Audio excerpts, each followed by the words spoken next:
बिस्मिल्लाहिर्रहमानिर्रहीम अस्सलाम वालेकुम।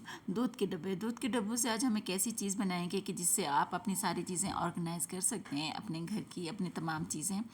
तो चलिए स्टार्ट करते हैं अपनी वीडियो का। ये कुछ चीज़ें जो मेरे घर में पड़ी हुई थी, जिस तरह से ग्लिटर शीट है, ये बच्चों की पड़ी होती है घर में, ये कटर और कुछ स्टार्स वगैरह, और ये दूध के डब्बे हम वैसे डस्टबिन में फेंक देते हैं। तो आज हम इनसे बनाने वाले हैं बहुत अच्छा सा हैक, जिससे आप अपने बच्चों की चीज़ें ऑर्गेनाइज करें, स्टेशनरी वगैरह और कुछ और अपने मेकअप की चीज़ें भी आप रख सकते हैं।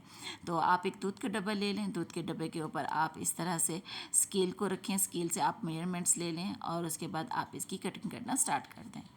आज की वीडियो आपको बहुत फ़ायदा देने वाली है, आप इसको फुल वॉच कीजिएगा बगैर स्किप किए। ऑर्गेनाइज़र हमारा हम इसको ज़ीरो कॉस्ट से बनाएंगे, क्योंकि सारी चीज़ें हमारे पास पड़ी हुई होती हैं।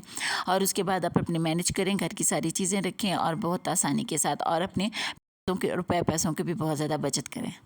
तभी आप समझ पाएंगे आपने इसको किस तरह से बनाना है और कैसे मेजरमेंट्स लेनी है और किस तरह से प्रिपेयर करना है। हाँ जी, तो इसी तरह से आपने इन सब की मेजरमेंट्स कर लेनी है। मेजरमेंट करने के बाद आपने जितने भी यूज़ करने हैं, मैं फ़िलहाल दो एक ऑर्गेनाइज़र कर रही हूँ, दो के साथ अटैच करके आप इससे किसी तरह भी आप 3 या 4 या 5 6 जिस तरह आपके लिए जितनी आपको ज़रूरत हो आप उतने ऑर्गेनाइज़र आप इससे बना सकते हैं। तो इस तरह से कटिंग कर लें, कटर की मदद से या फिर कैंची से भी आप काट सकते हैं, और उसके बाद आप काट कर अपने रख दें।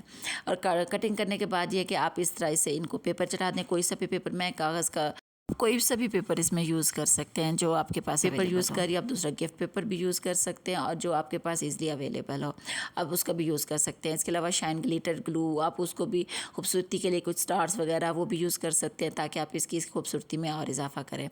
तो ग्लू का इस्तेमाल करते हुए मैं इन सबको डब्बों के ऊपर लगाऊंगी और उसके साथ पेपर को जो है ना साथ इस तरह से अटैच कर दूँगी। जैसा कि आप देख रहे हैं, मैं इस तरह से इसको ग्लू लगा कर तो इनको आपस में अटैच कर दूँगी। तो इस तरह से हमारे ऑर्गेनाइज़र तैयार हो जाएंगे। इसमें हम बहुत सी चीज़ें रख सकते हैं, बच्चों की स्टेशनरी वगैरह जैसा मैंने आपको पहले भी बताया वो भी रख सकते हैं, मेकअप की चीज़ें भी रख सकते हैं। आप इसको तो आप इसमें ग्लिटर दूसरी शीट भी यूज़ कर सकते हैं, प्लास्टिक वाली जो गिफ्ट पेपर में यूज़ होती है। इसी तरह से बहुत सी कुछ चीज़ें होती हैं जो हम अक्सर कूड़ेदान में फेंक देते हैं, हम बेकार समझते हैं और उसके बाद हम उसका यूज़ नहीं करते। और इस तरह से अगर हम उनको रीसाइकिल कर लें, हम उसको यूज़ कर लें, तो हमारे बहुत सारे पैसे भी बच जाते हैं। हम उसे ऑर्गेनाइज़र तैयार कर सकते हैं और हम काम आसान कर सकते हैं। और महंगाई के दौर में तो ये अगर थोड़ी थोड़ी चीज़ें हम बचाएँ और उसके बाद बचत करें तो बहुत ही अच्छा हो जाएगा। और ये जो गिफ्ट पेपर होते हैं ये हमें अक्सर वैसे ही मिल जाते हैं, लेकिन हम रैपर उतार कर गिफ्ट पेपर के ऊपर से हम इनको भी डस्टबिन में फेंक देते हैं, क्योंकि हम इनको बेकार समझते हैं। हम कहते हैं हमारे काम आने वाले नहीं है। तो आइंदा से हम उनको भी संभाल के रखेंगे और इस तरह से अपने डब्बू पर चढ़ाए या किसी दूसरे कर्टन के ऊपर भी अगर चढ़ाएं तो उसमें भी हम ऑर्गेनाइज़र तैयार कर सकते हैं। और इस तरह से हम अपने आप को मैनेज कर सकते हैं, अपनी चीज़ों को, अपने घर को, अपनी हर चीज़ को मैनेज कर सकते हैं। इसी तरह से मैंने एक दूध के डब्बे को फ़िलहाल आपको करके दिखा रही हूँ और मैंने इस तरह से बनाया। आप दूसरे दूध के डब्बे को भी इसी तरह से आपस में अटैच कर लें और उसके बाद आप 2 ऑर्गेनाइज़र बन जाएंगे साथ हमारे। मैं इसमें एक ग्लू का इस्तेमाल कर रही हूँ। आपके पास अगर ग्लू गन है, मेरे पास थी लेकिन ये कि वो मेरे पास ग्लू गन, ये ग्लू भी बहुत अच्छा काम करती है, तो इसलिए मैं इसी का यूज़ कर रही हूँ, ग्लू गन का इस्तेमाल नहीं कर रही। अगर आपके पास वो है तो आप उससे भी इसको चिपकाएं और उसके बाद ये, क्योंकि मेरा इससे भी बहुत अच्छे मजबूती से चिपक जाती हैं चीज़ें जो मैं चिपकाऊँ, तो इसलिए मैं ग्लू गन का इस्तेमाल से अवॉइड कर रही हूँ। तो इस तरह से मैंने एक ऑर्गेनाइज़र तैयार किया, आप देख सकते हैं। इसके ऊपर हमारे पास जो ग्लिटर शीट थी मैंने फ्रंट पर काट कर इसको वो लगा दिया, और इसकी बैक साइड पर थोड़ी सी खूबसूरती देने के लिए तो इसके पीछे मैंने वो ग्लू शीट थोड़ी सी काट के तो बैक साइड पर भी लगा दी है।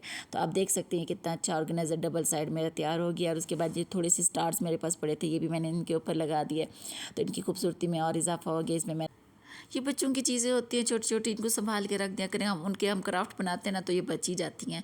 तो इस तरह से रीयूज़ करके हम बहुत अच्छी चीज़ें बना सकते हैं। और इस तरह से आप इसको तैयार करें ऑर्गेनाइज़र और अपने खूबसूरती बढ़ाएं। और आसान सी छोटी छोटी चीज़ें होती हैं, अगर हम थोड़ा सा मैनेज करें तो हमारी चीज़ें बहुत अच्छी हो जाती हैं। तो इस तरह से मेरा ऑर्गेनाइज़र तैयार हो गया है ना, बहुत अच्छा मज़े का ऑर्गेनाइज़र। उम्मीद है आपने इसको एंजॉय किया होगा। ये एक और मेरे पास है प्लास्टिक का, जिस तरह से हमारे पास डब्बे से घर में पड़े हुए होते हैं, तो ये मैंने दूसरा ऑर्गेनाइज़र तैयार किया। इसकी कटिंग लंबी सी करके तो इसके बाद थोड़ी सी लाइंस में तिरछी जो है ना मैंने इसकी लगा दी। इसमें भी मैंने अपनी स्टेशनरी वगैरह जो है ना वो इसमें अटैच करके इसमें मैंने अपनी स्टेशनरी रख दी है, जैसा कि आप देख सकते हैं। और ये कितना अच्छा सा छोटा सा प्यारा सा बहुत क्यूट सा ऑर्गेनाइज़र बनकर तैयार हो गया। इस तरह इसको भी मैं अब, ये प्लास्टिक के डब्बे होते हैं, हमें मार्केट में कोई चीज़ डिस्पोजेबल लें या कुछ लें तो ये हमें मार्केट से मार्केट से लिया जाता है। उसके बाद डस्टबिन, ये भी डस्टबिन की ही जीनत बनते हैं। तो अब ये देखें, ये मेरा पेयर से प्रिपेयर हो गया। अब ये कितना प्यारा माशाल्लाह से बहुत खूबसूरत लग रहा है। इसी तरह से हमारी ये चीज़ें घर में पड़ी होती हैं, हम इनको बनाएं और लगाएं और उसके बाद अटैच करें और उसके बाद हम इनको रीयूज़ करें और इन चीज़ों को इसमें इस्तेमाल करें और बेहतरीन ऑर्गेनाइज़र है ना। बहुत अच्छा है, उम्मीद है आपने इसे एंजॉय किया, आप इसे ज़रूर अप्लाई करें और मुझे ज़रूर बताइएगा आपको ये हैक मेरा कैसा लगा। अपना ढेर सारा ख्याल रखिएगा, मुझे अपनी दुआओं में याद रखिएगा। फिर मिलते हैं एक नई वीडियो के साथ, तब तक के लिए अल्लाह हाफिज़।